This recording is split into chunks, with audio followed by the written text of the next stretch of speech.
Till now we have traced the majority of the course of the First World War, both on the eastern and the western front. Now we will start looking at the very final phase of the First World War. Now while trying to trace this final phase, a particular year comes up.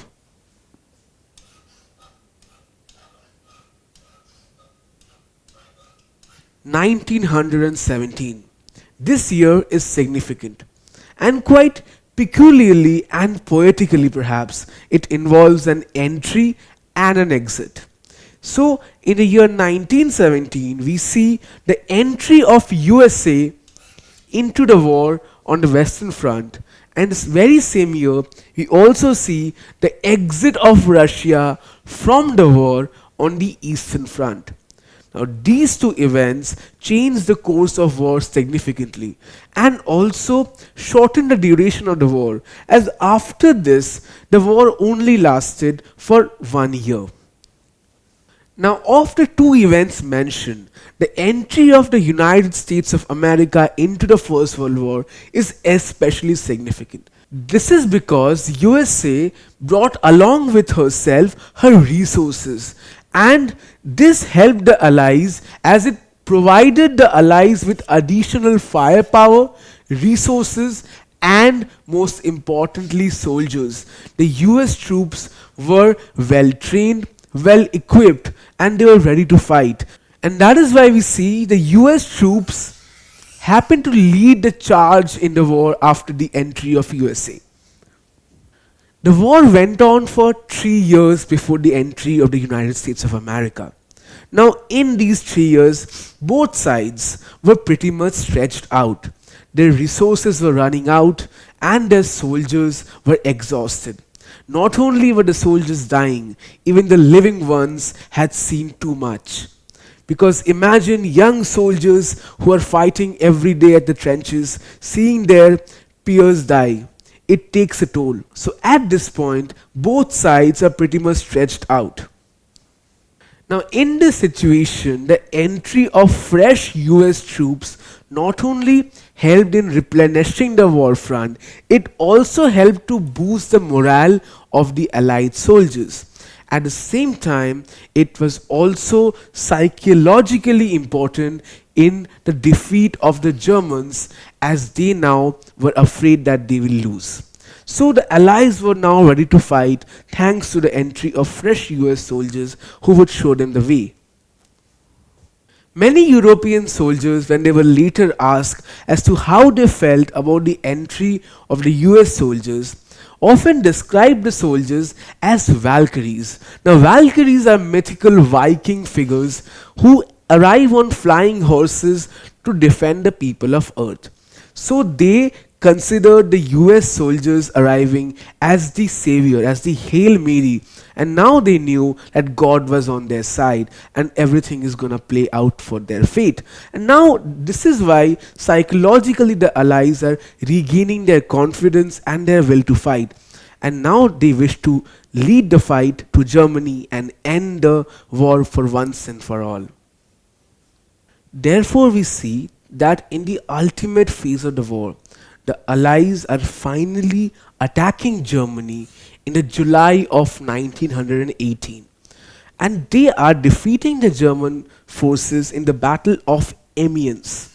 Now after this Allied victory at the Battle of Amiens, the Allied forces are launching a joint offensive known as the 100 Days Offensive against Germany in August of 1918.